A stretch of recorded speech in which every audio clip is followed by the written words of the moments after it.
I'm Wallo267. Welcome to another edition of Where's Wallo. Listen, man, the G Herbo PTSD edition. Listen, man, we not even playing no games. We getting straight to the point because I don't like playing. When PTSD, you know what I mean? You've been diagnosed with this, right? Yeah. Why?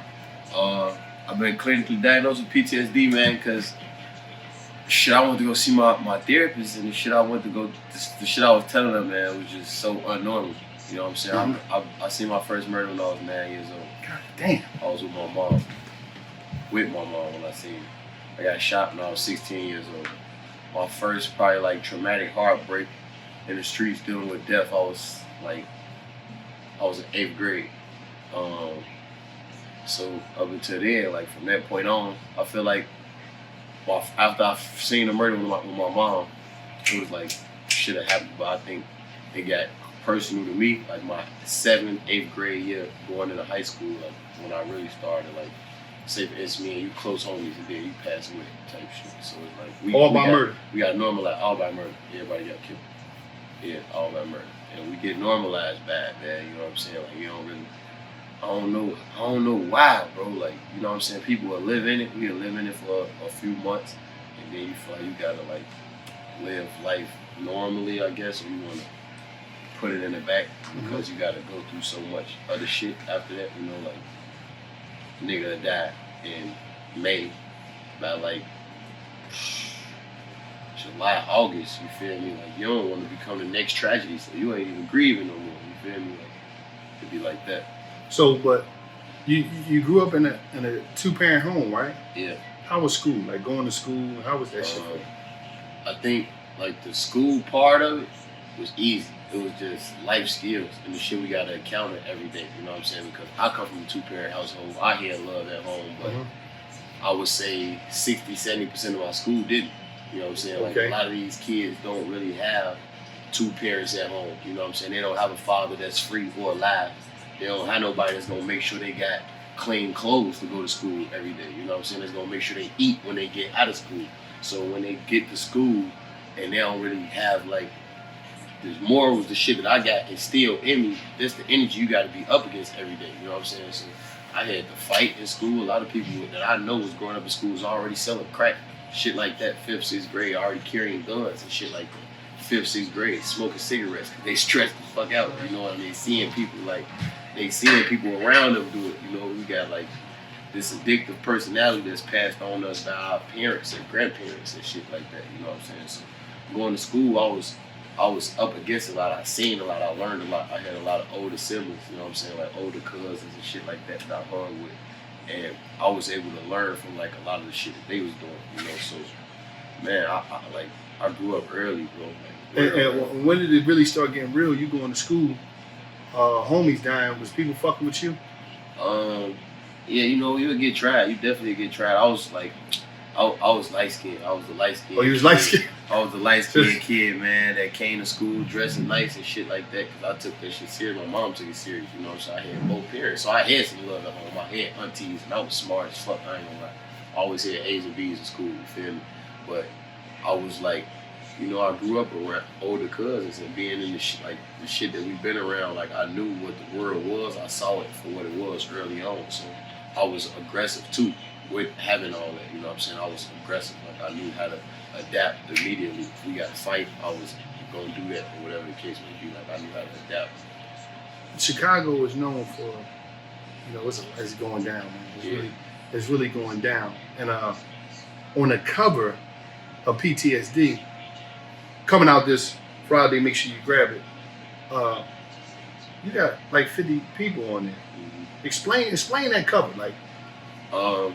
The reason why I use the cover, bro, is because they don't understand. Like we normalize that. I had to really. It wasn't until I really understood what PTSD was and the shit being a real illness and sickness. Yeah. And, you know what I'm saying? I didn't understand that it wasn't normal for me to know 50 people dead. Like I know there's not people that are all yo people. Yeah, you know what I'm saying? But now I know 50 people. Like some of them females, there's only 2 people on that cover that didn't get killed. 2 people? Yeah, there's 2 people on that cover that didn't get killed. You know what I'm saying?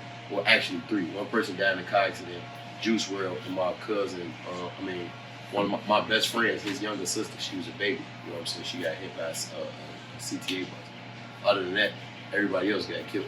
That shit ain't normal, but you know what's crazy? I had a conversation with a friend of mine, and they had a friend from San Diego, and we talking, and she was like, I don't know, I never knew nobody that got killed.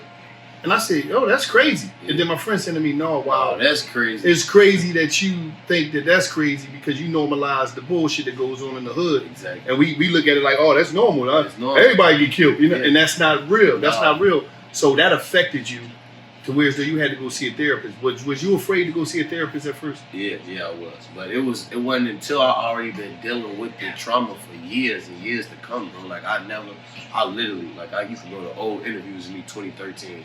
I feel like I maneuvered through the streets because I knew every day I left out the house, I could die.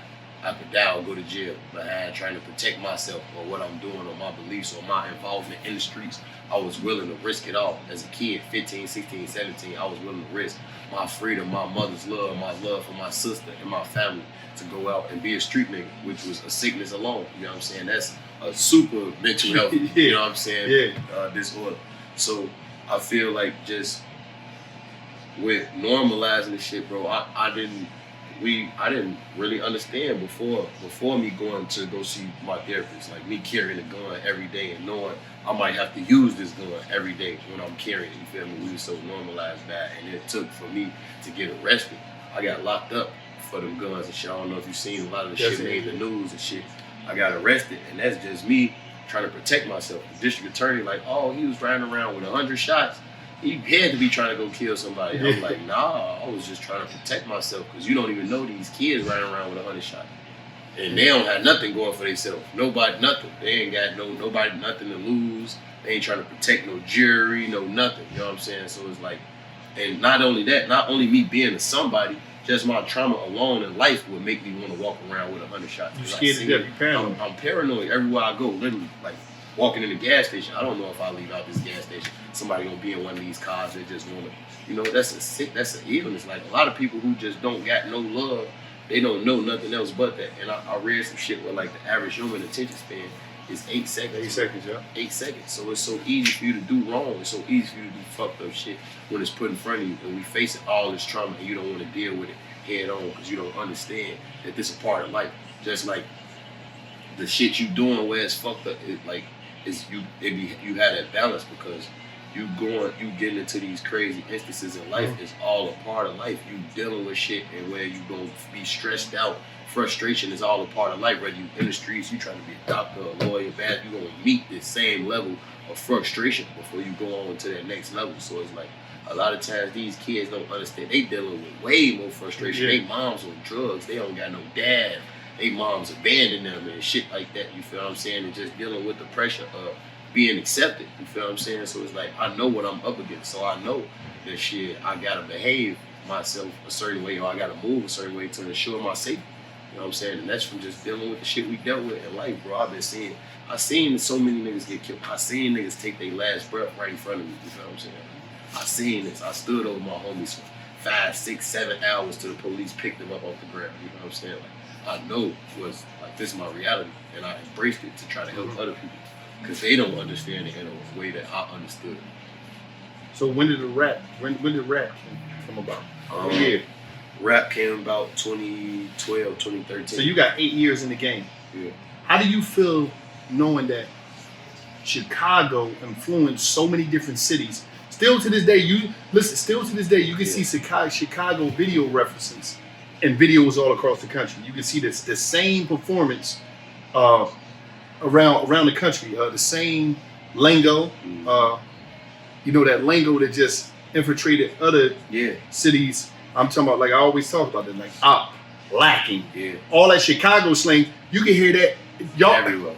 It was like y'all made that universal, and like you hear it everywhere. So it's like, how do you feel knowing that you're one of the creators of a sound of a visual that was emulated and still emulated to this day? And you came into the game 8 years ago. You almost got 10 years in. And a lot of rappers don't last that long. So how do you feel about that when you see it and when you hear it? I think, man, I was just talking about this for real, Wallo. That's probably why it's more important for me to embrace like my mental health situation and PTSD and all this shit, because it's like we was just products of our environment. Like it looked like at the moment we was glorifying it, but we really knew what we was doing was like, we didn't know it wasn't normal, but we knew that this shit wrong, that a nigga might have to leave out and kill a nigga, or a nigga brother just got killed, so now he automatically by default in this just because his brother, you know what I'm saying? Like, or somebody might be trying to kill him just because it's his brother. Or you know, like you don't know how people deal with that grief and trauma. So when we used to be in these videos and having our guns and showing this shit and, you know, glorifying this lifestyle, it was all we knew. We never knew that we was gonna have an average 8, 9-year-old kid watching this and being mesmerized by it, like, oh my God, they living like this. I want to live like this too. The same way that we see movies. Like we watch Bad Boys 2, Bad Boys 3, and be like, damn, I fuck with Mike Lowry. You feel what I'm saying? Mm-hmm. But that's fictional. You know what I'm saying? But this shit we doing is real life. They don't know. They looking at it like it's real life, but on the screen it's gonna kind of seem fictional, like I want to be this. And you can put on the gear, get the gun, but if you don't have the mind frame and you're not really immune to these real life instances and knowing how you need to move and knowing that every step is calculated, that if you stand in front of this store for an hour, your chances of dying are so much more likely than you just living a regular life. You standing outside in one area for an hour, your chances of dying just shot up 300%. So it's like the kids who watching us do it, they didn't understand that early on, and we didn't understand that we was bringing that world in. So it's like when me coming in with the drill shit and the influence that it had all over the world, we didn't know it was gonna have that big of an impact. So now with me being a part of that and a product of coming in, I could see what it's done for the world and say, nah, I was just a 17-year-old kid that was just speaking my truth, embracing my truth. This is all I was up against. This is all I knew at the moment. So now I can say I was once this, but now I done been through so much shit, and I knew I done made the decision, the critical decision, which is one of the most important decisions that I made in my life, to leave the streets. I tell people that all the time. That was one of the most toughest times I ever been through in my life, just gravitating and making that full transition. Only the music, because I was deep in the streets, 2 toes. I was knee deep in the streets, so that's like getting out of quicksand, you know what I'm saying? Like it's draining, it's a lot of energy.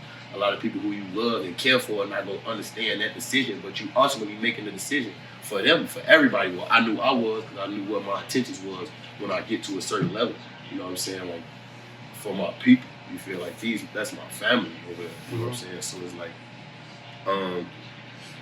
with like the music, we was just speaking our truth. We was kids, bro. We 16, 17 years old, but I probably got shot by a nigga 20-something years old when I was 16. You feel? We was playing a grown man game, so we had to behave as grown men. You know what I'm saying? A lot of our mothers weren't finna even invite that energy. We had to live with our homies, live on the street, sleep in hallways and shit like that, and come back outside and act like it's normal because somebody still try to go to school. Yeah, go to school. The next day, somebody mama, like, you know what I'm saying, they might love their son, but you know, like, bro, we up against so much shit. Your mom may not understand from that perspective when you go outside how your whole mindset and your thought process, you're not that same kid that she's raised because you go through so much shit and your mind is like triggered by this trauma and you're not knowing if you're going to be the next tragedy or you're not knowing nothing. You're not even knowing how your next meal finna come a lot of these times.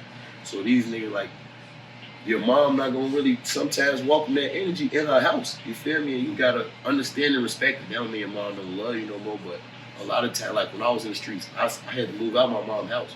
I had to move out. I wasn't living with my mom anymore. Two-parent household. My mom, dad, my grandmother, I couldn't see them anymore. Like when I was 16, 17 years old, because the niggas that I was in tour with in the streets beefing lived on that exact block. So that's what we don't even get to have like a sense of family a lot of times in these instances in the streets. And I wasn't gonna put my family in hard way because I know a lot of times, like it was Wild Wild West. It ain't no get this all, not say all fair, but I don't want nobody trying to shoot at me and accidentally hit my mama. You know what I'm saying? Some shit like that. So I knew what I was up against early and I ain't never put myself into them instances. So I talk to the kids now when try to like, I talk to them and tell them like, no, I was once this, but that shit ain't cool. I ain't gonna leave out the house and have to shoot a nigga or have to carry a gun or have to go to jail or none of that shit. So it's like the music reflected that. That's why I said all that to get back to the music. It was us embracing our truth that reflected so many other people who didn't even have that truth. You know what I'm saying? They thought it was cool. We wasn't saying it was cool. We just saying it's the truth.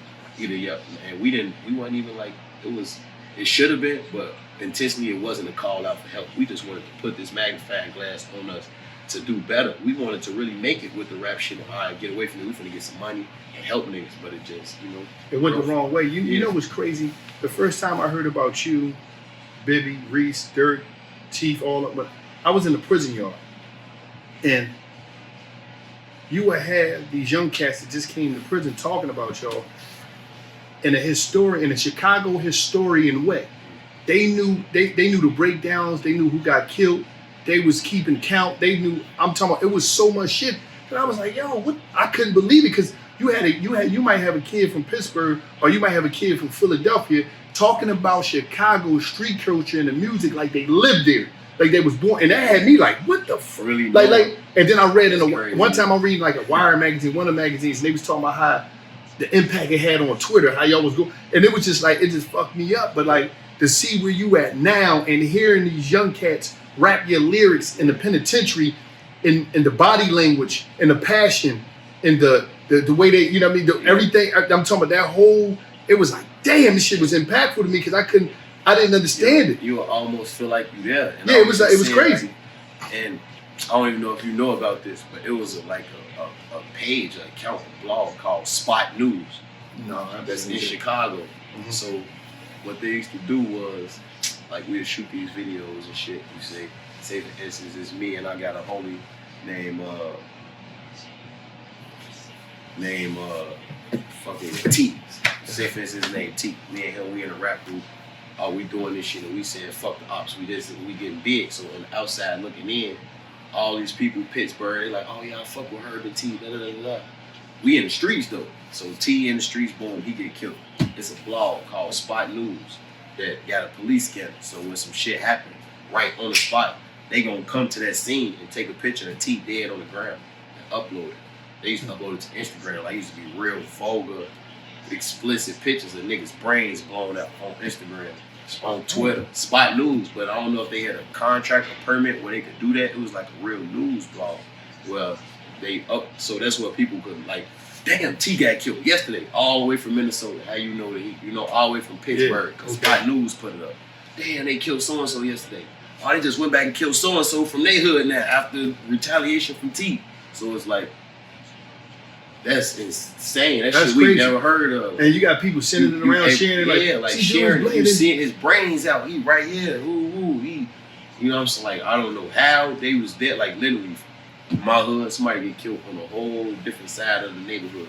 They right there at that scene. I don't know if they had more than one employee that's on these scenes taking pictures, but they was putting you in the world of what's going on. Like, people don't see no explicit shit like that. No. Besides on the movie, this is real life. This is an actual person. It's not an actor with their brains blown up that's gonna get up after the scene. This is somebody that's never getting up right here. You know what I'm saying? So it's like our lifestyle was put out in the open in a way where people were like able to judge and say, oh, they monsters and this, that, and the third. And I said something in an interview like 2-3 years ago, like, a lot of these kids, I got literally some of my homies, their little cousins, have been dealing with death since the moment they were born. Literally, these kids, since the moment they've been on earth. I got homies who mothers passed away. One of my closest friends, and my homie Faison, his birthday is today. He been dead almost a decade. This is one of the first people that I lost in the streets. His birthday today, right now. His mother was raped and killed when they was kids. You know what I'm saying? And then he got killed, and just dealing with shit that, like, they lost cousins, and so we not thinking about the little kids in their family that's having to be immune to this death, and everybody getting murdered. It's not like no car accidents, death. Like, their auntie is getting murdered, their uncle's getting murdered, their cousins getting murdered. You feel what I'm saying? So how do you expect that kid to act on a day-to-day? What you think his thought process is gonna be? You don't think he gonna carry a gun? You don't think he gonna think that he could one day be murdered? You don't think he might one day want to murder somebody or try to murder somebody, protecting himself? You know what I'm saying? Because that's a sickness. We don't know. We don't, like, it comes to a point where it's like, I'm not gonna be the next tragedy. People could really have aspirations but don't really know how to get there, and they just know, if I get killed, I'll never get there. Even if I don't know how to figure it out to get there, I know I want to be here one day. You know what I'm saying? So it's like, how do you put yourself in the mind of somebody that's 15, 16, but already done seen 20 people die, 20 people, 25 people, 30 people, more people than they had years on this earth. How you think they gonna, you know what I'm saying? I had went to a homeboy of mine, his son got killed. I go to his funeral, me, Gil, and all, we go to the funeral, and we noticed that they was going through it so much, people getting murdered, that none of his homies was crying. So I'm like, listen, on anything I love. I seen pictures of him, I heard about the young boy, but I never met him personally. I'm just going to show the homie some love for his kid, because the homie I was in the street game. I'm going to show him some love, supporting for his kid. And I'm in there and I'm teary-eyed, because it's just off the sounds of the babies, the sound off the woman screaming about this baby, and I'm like breaking down. But all the homies, they just like, so they never come to a point, like how many funerals did it take for you to just stop crying? A few. Yeah, it took probably that time I got 18, I had already been to over a dozen funerals, probably. You know what I'm saying? 10, 15 funerals. So that time I was, like 16. I remember at my homie Rock funeral, and that was one of my closest ones. That was like a real big heartbreak. I didn't cry at the actual funeral. I didn't cry at the funeral. Kobe, I didn't cry at the funeral. Like a lot of my closest friends, who I talk about every day on a day-to-day basis. Yeah, so it got to, I was that. That's why I instantly knew what you were saying. His homies wasn't crying. You know what I'm saying? Like, I did a song, but like, look at all this niggas laughing, smiling, and his mama crying. You know what I'm saying? Because we immune to it. You don't even know. Like, niggas be literally, like, not saying laughing like you happy your homie dead, but it's like life be going on so quick. A lot of these niggas got to leave out and go do the same shit they was doing yesterday. Where they don't want to, you grieve and trip you off your square at that point. You know what I'm saying? Like, it's so immune. Niggas done been I done been to 4 funerals in a month before. You know what I'm saying? Like, I done been to 2, 3 funerals in a week. Shit like that. I don't even go to funerals no more. I don't go to funerals no more. Like, I try to avoid as many funerals as possible, because I done been to more funerals than anything in the world. Way more funerals than graduations, way more funerals than birthday parties. Literally, I done been to more funerals than birthday parties. You know what I'm saying? So, it was immune to it. Like, I've been that friend that wasn't crying at the funeral. You know what I'm saying? That friend that's in the streets militant, where we got to go out and have the same military mindset, where we don't even know if we finna get into a situation where we got to protect our life right after our homie funeral. So it's like, we were so tunnel vision by that. So I understand fully what you're saying when, like, niggas wasn't crying at funerals. Like, a few funerals I've been to, I just couldn't hold back my emotions. You know what I'm saying? That was probably my homie Cap funeral. But other than that, like, I wasn't crying because I was trying to be tough and really like, nah, I ain't finna be crying, you know, because I felt like you cute, and I knew that even though I had so much love, genuine love for my homies, I felt like I couldn't let that overtake me, because I know in this game that we play, somebody else gonna die. Somebody else is gonna die. This is what we signed up for. I knew that I was in the streets fully. That's what I'm saying. When I was in the streets, I was fully committed to the streets. So I knew people was gonna die in the streets, and that's a sickness. That's crazy. So you named the album PTSD. The song on there with Juice WRLD, PTSD. What's crazy is that, from my knowledge, I hear that Take Me Back. Yeah. How did you, about the car ride, New York City, 2000, what was it, 18 or 17? Probably 18. 18. You in the car, talking to the DJ. And you said, who hot? Like, who hot? Let me hear some people. And what happened? You played Juice WRLD music. My DJ got a crazy ear for music where he always just playing these little kids, you know, that, like, and it's crazy because I was the kid too. Like, I've been knowing my DJ right now. He gave me my first World Star look. My first World Star placement was through him. So he be finding that talent, the diamonds in the rough. And he played Juice WRLD. And I swear to God, like, the first time it was like some of the most incredible shit I ever heard. I'm like, nah, hell no. Who is this little kid? He like, man, he from the crib, he from Chicago. I'm like, nah, he ain't from Chicago. Like, who is this little kid? He hard as shit. And immediately on the spot, I'm like, yeah, we gotta sign him. We gotta go get this. Did you FaceTime him right there on the spot? No, I didn't actually. I FaceTimed him. We talked the next day. We talked the next day on FaceTime. I'm like, man, bro, I got a link with you, bro. Ooh, ooh. He probably was just like, he probably didn't take it serious or nothing like that. I'm a leaker. And I got back to Chicago. I think as soon as I got back to Chicago, I linked him in the studio, pulled up to the studio. I jumped on the All Girls Out of Same. I jumped on that record, originally. And I was just getting a feel from him, man. I knew, this shorty talented. And at the moment, I was like still working on my album and shit like that, you know what I'm saying? But I knew, like literally, I swear to God, the first time I heard his music, I knew he was gonna beat that star. And you the one that handed him off to Bibby and George, G-Money. Yeah, it made sense at the moment. No paperwork and none of that. No. Like, no, you know what? Here, this y'all. Yeah. There was no, and they off to the races. Yeah. But like people don't do that, man. No. That was your way of blessing them. Yeah. I mean, some people didn't probably understand. People was probably hating, like, oh, how you get them to him, or that could have been, should have been you. But I feel like everything happened for a reason.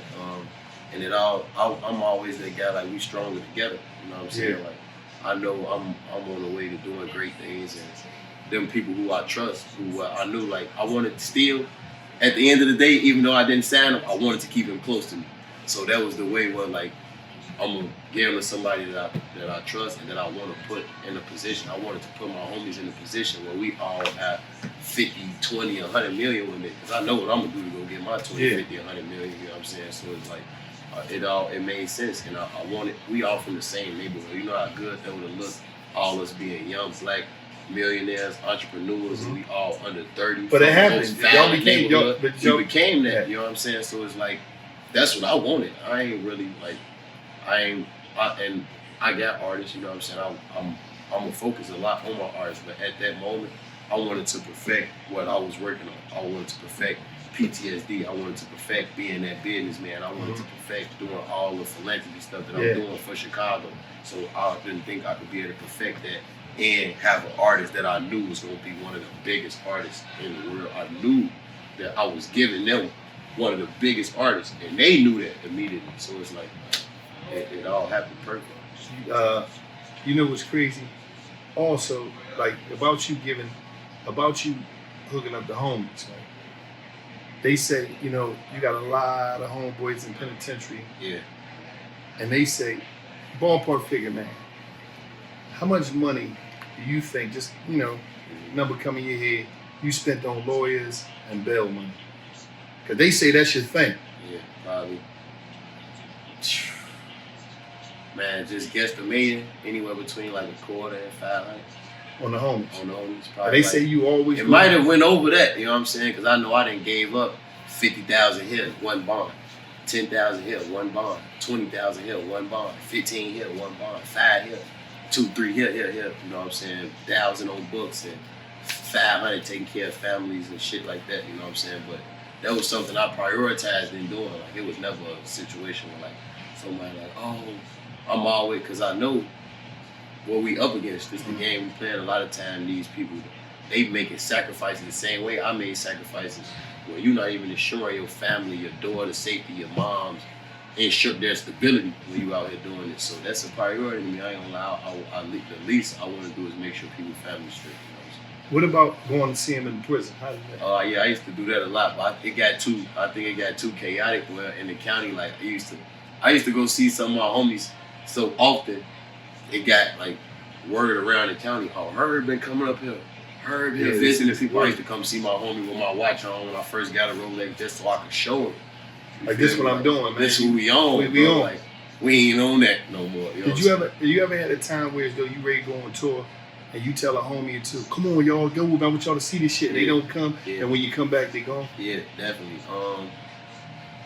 I think my homie C Money, bro, he was like, on that boy was stuck to that hood, man, like cement. Like, he never been on a tour with us. Never. This was my best friend. I was with him every day. Like, and I'm in Chicago, and I gotta be with him. And he would not leave with me for some reason. He wouldn't leave. Like, he wouldn't come to no video shoots. Like, I didn't shot. Every video shoot I ever shot, he was there. He never got a cameo. You feel what I'm saying? Like, he just was so immune to that street life, and I couldn't break him out of it. You know what I'm saying? Like, and that's how he met his demise. You feel what I'm saying? Just being in the streets. Like, he never used to come. And then there was a point where I got this when I'm in the streets where I was points where I would like not get money, not pick up back ends because they not letting 100 people in the club with me. That's how toxic my brain was. You feel what I'm saying? Like, no, I gotta get everybody in with me. I gotta make the, sacrifice for everybody else. And then when it came to a point where I separated myself because I had to really distance myself from my homies for an entire year just to get out the streets. I had to not talk to people, not answer the phone. People, they ain't understanding at the moment. And why was that necessary? Because and if I'm a young artist out there, I got a record deal, I'm doing my thing, and I was, deep in the streets. Why is this? Talk to them and tell them why this shit is necessary.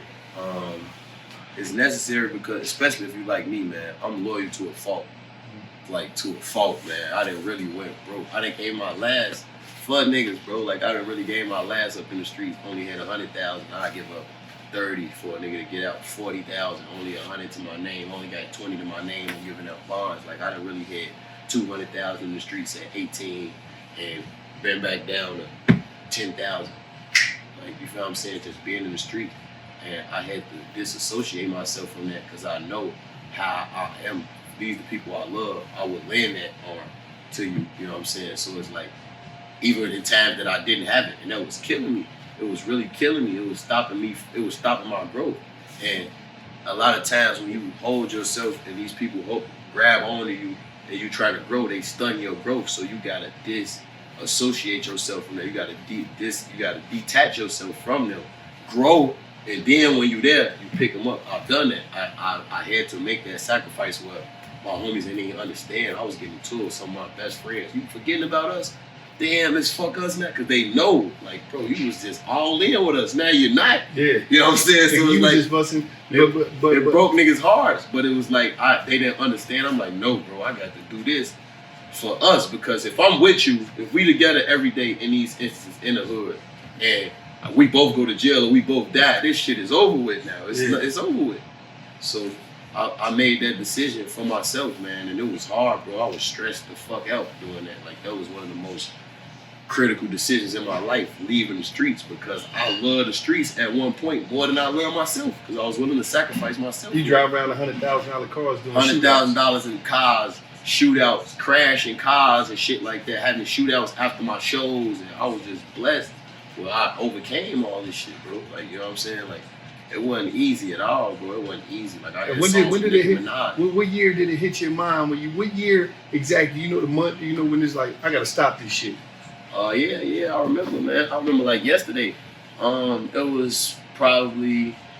was around 2016, approaching 2017, maybe. Going. That fall, going into the winter, 2016, approaching 2017, man, I had a lot going for myself. I was starting to like get more fans and making money and shit. I already was like established in Chicago, 100%. I'm established here. Now you gotta go out and conquer the world for sure. Like, I was established other places, but I gotta, like I was approaching that part of my career, but I was still in the streets every day. I'm outside with a gun on me. Shit like that, high speeds, because I don't want to go to jail. I ain't got no license, you feel what I'm saying? We driving all these cars and shit like that. And it got to a point where I got close to going to jail, like real close to going to jail, man. And I just felt like, what is you still doing? What you doing this for? And I was one of my homies that I would have went to jail and got out. I had bond money. I was cool. I ain't had like no crazy cases or nothing like that. My homie would have went to jail and stayed. And I loved him enough where I didn't even want to sacrifice him either. I got to a point where if it would have been me and him, I would have took that case. Me being G Herbo, a fucking star, he don't have nothing going for himself. I would have took that case just because I want to ensure I'll sacrifice myself for my brother. And it should have been the other way around. You know what I'm saying? Not saying he wouldn't do that for me, but I won't want to see nobody like my brother. I won't never want you to go to jail for 5 years for some stupid shit and I could find out, even though it's going to fuck me up. But I make that sacrifice. And I got to a point where I'm not going to keep making that sacrifice, bro. You heard. You got to remove yourself for this. And then you're going to put your homies in a position where they don't even have to do that no more. But they might not understand at the moment. But just do it. And then you're going to see who really there for you and who not. Because them same people who I was getting into it with probably really apologized to me. Some of my homies like, damn, bro. You the reason why I saved $100,000. You the reason why I did this and did that, bro, because you showed me. Like, they know I was there with them 100%. And then when I do this and do something else, I could really show them, because that's like, boy, I slept on the floor with this nigga, bro. You feel what I'm saying? You, I ain't gonna lie, man. You fucked me up, man. When that beat came on, and I heard my shit, you know what I'm saying? These boys ain't running shit with y'all. So I'm like, hold up. Who run this? I'm like, who the fuck up? What did he know about that? Yeah. That's the first thing I said in my mind. I said, who put him on that? Who put you on it? Did somebody put you on it? Was you already hit? No, I was already 3-6? hip. Yeah, I was already hip to 3-6, man. I said Project Pat, Juicy J, that was my, like, I idolized them. Even me and Bibby remixed If You Went From My Hood. Yes. That was one of the first records that we remixed that went like. When you did that shit went crazy, and everybody. And I'm like, this is my shit. These boys, Gangsta Boo. I'm like, is he Lord Infamous? I'm like, yo, is he Crunchy Black? Yeah. I'm like, yo, this is the shit. That was the shit. Listening to that, like the video, they riding the car through the city. You remember that SUV? Yeah. So it was what made you like go into the booth and say, I'm fucking this up? I think the beat. I was in it's the beat. It was the beat, and I don't know. I just was on some gritty shit at the moment. I feel like that was probably around the time when I was like, I was in swervo mode, but I was trying to get back in rap mode. You know what I'm saying? Like, I always came out a rapper, like knowing how to rap. I ain't know how to do hooks, songs, none of that shit. I just knew how to rap. So I feel like I needed that energy. And just I grew up off 3-6 Mafia. Yeah, literally, I really grew up listening to that shit, man. Like, they was no that's joke. My big brother. They wasn't playing no joke. They wasn't playing no games. No. And that whole infamous shit. They had a whole movement, independent shit, and they was killing it. But now, the album PTSD, you walk in the studio, what's in your mind? To start this shit, like who did you have on your mind? You know 21 on there. We know about Juice WRLD on there. Who did you have in your mind when before it all started? Who I want to produce? Who I want to put on here? How did that come into play? How did your whole process of walking the studio go? I definitely wanted to keep it true to me, So when I was getting in the studio, I wanted to be able to I know so many people in Chicago know my story. They know it's genuine, they understand it, and they got so many other stories similar to it, just Chicago alone, not only the rest of the world. So I wanted to be able to tap into that with my music. So that's why I choose the beats. All my production is really my producers for real, my co-producers, everybody I worked with, Victorious, DJ L, Chase Davis, Oz on the track. I got Don Cannon. DA got that dope just for a real big new sound, you know what I'm saying? Like, bro, he already established, of course, everybody know who he is. So production-wise, I wanted to make sure I captured that body, you know what I'm saying? Just really being able to tell a story. No, this shit is for the me and the people. This is gritty, not just gritty rap. This is real live rap that ruin lives and it's gonna change lives. So that's what my mindset was, recording and making sure I get the sound. As far as everybody else coming in, I wanted it to be genuine, unique to me. Whereas my homies 21, I know for a fact 21 that been through traumatic events. He done already been through that shit. Juice WRLD, he done been through traumatic events from a whole different standpoint. When I met that kid, he was already dealing with anxiety to a level where I never seen before from a kid like him. So even with Chance, me and Chance come from two entirely different backgrounds. He experienced his own trauma, and he approaching my album in a sense where he all right, these how I experienced my traumatic events, and I knew what I was up against at an early age, the same way Herb did from an entirely different perspective. You know what I'm saying? A Boogie, vice versa, just from New York. He from New York, and he just, everything, I'm bringing everybody into my world, you know what I'm saying? So I feel the features came naturally. Dirt, you know what I'm saying? Dirt, that's a given. Everybody know what Dirt been through. Everybody know what I've been through. Everybody know we from the same city. A lot of homies that I done lost, he done had connections to him. A lot of homies that he done lost, I done had connections to him. You know what I'm saying? So it's that made perfect sense. BJ the Chicago kid, just, you know what I'm saying, get all the soul and everything. I feel I put more focus into it, telling that story. It ain't about the music. I could have went and tried to get all type of influences on there, people who, you know what I'm saying, just go how you jumping up and down, but I wanted to tell a story and I wanted it to be unique to me, like Polo G, you know what I'm saying? Like Lil Bro, he had a whole nother demographic, like age demographic to it, what he telling his story, and I see a lot of myself in him, you know what I'm saying? Like from the shit he been through and the shit he doing. And the track we got called Lawyer Fees, and he said, I'm the one that paid the bond and all the lawyer fees. That's why you know what I'm saying? And I was that, like, literally, that shit was stressful, man. That shit gets stressful, bro, when you got that, you know what I'm saying, that role that's put on you already, you know what I'm saying, where people who... But once you put Bibby in, once you pass Juice WRLD to Bibby and that's G-Money, they was like, oh, we got this one. We got this, you know what I'm saying? It all made sense, bro, and to be honest, that's one of the reasons why I did it too, because we shared that mutual interest where it's like, you know what I'm saying, I know for a fact, if all us stronger together, it's literally no reason why somebody should be left without coming where we come from. You know what I'm saying? Or somebody should not have resources if they trying to help themselves. If you just want to just fuck around and you don't want nothing for yourself, that's another story. But I feel that circle, us alone, we could bring change to anybody who won't change. You know what I'm saying? All right, so listen, man, to the world out there, you know, Chicago, they got a lot of organizations out there. Could you give shout out to some of the organizations that's doing shit with the kids, that's doing shit in the community? Oh yeah, man. We got Inglewood Barbie. She doing a lot of shit for the crib. She actually, me, her, and Chance just had a charity basketball game that we doing there. I'm partnering with Chance right now on some mental health. Some mental health shit that we doing. I got a facility. I don't know if you know, me and my partner, and we bought one of 50 Chicago public schools.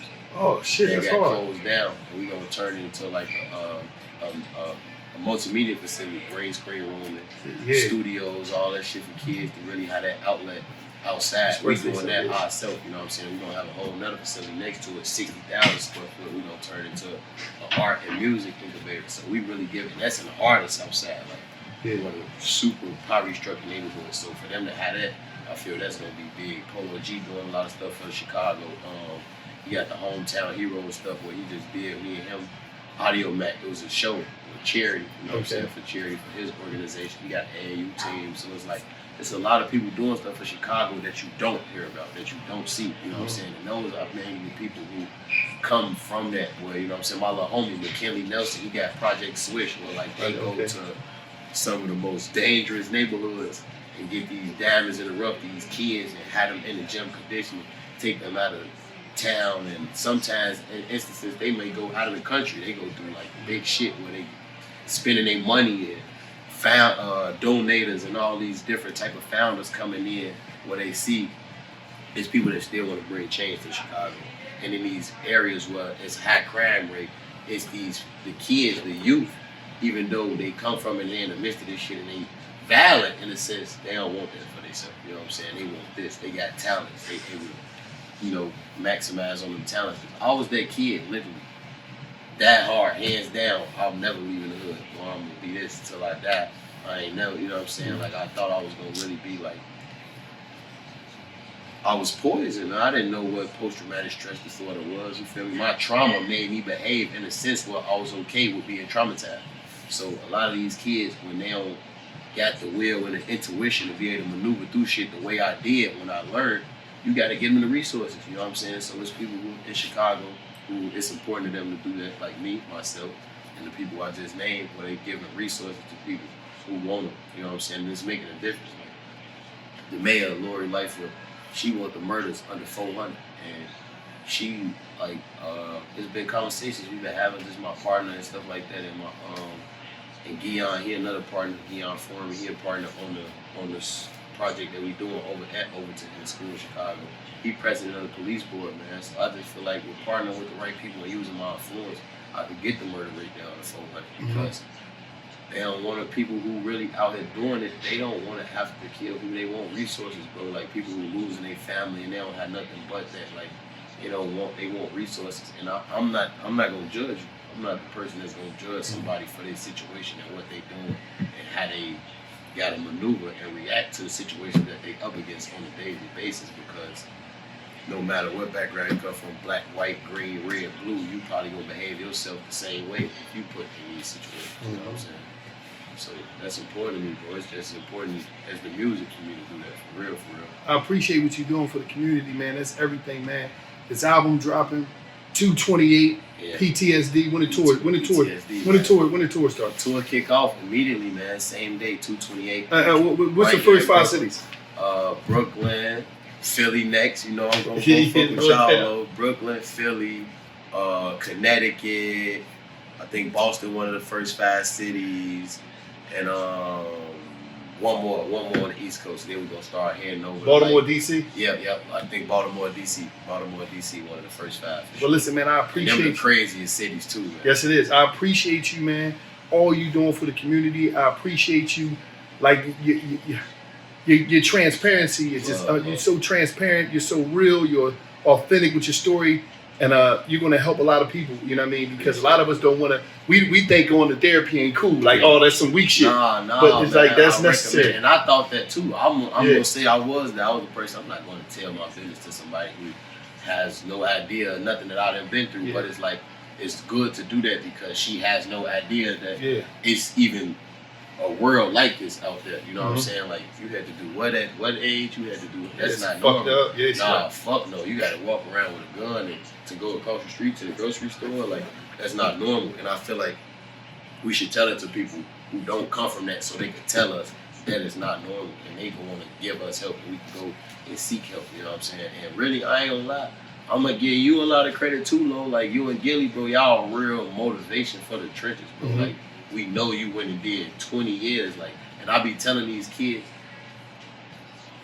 anything you doing in life is gonna require sacrifice. Even when you doing some knucklehead shit, yeah, that shit is serious. To sacrifice something for it. So it's like when you out here in these instances, these kids do all this crazy shit, wild shit, gladiator shit. You think they're a monster, and they get in them interrogation rooms and start crying, and all this shit. So it's like, why put yourself in a position where you gotta sacrifice your life and your mother's love and all this shit for 20 years and you didn't even like crazy, and it fucked you up. It fuck you all up. I mean, they're seeing all type of crazy shit for year to year to year. You sitting there thinking, when the fuck I'm going? You forget that you even gonna go home. It just be in there. So it's like you said, it ain't worth it. But once again, I thank you for sharing your story, being just real with it, because you're gonna help a lot of people, man. Keep helping Chicago. You know what I mean? Keep spreading the word about them people that's helping Chicago. I hope they get everything that they need out there, man. Listen, I'm Wallo 267 right here, man. I'm right here with PTSD. Listen, 2/28, man. Go get it, cause I already heard it. Yeah, like I heard it before you. Like y'all, man, don't hate on me. Don't hate on me, cause I heard it before you. But listen, go get it. Post that shit. Show him some love. G Herbo, where's Wallo? And we signing off. Yeah.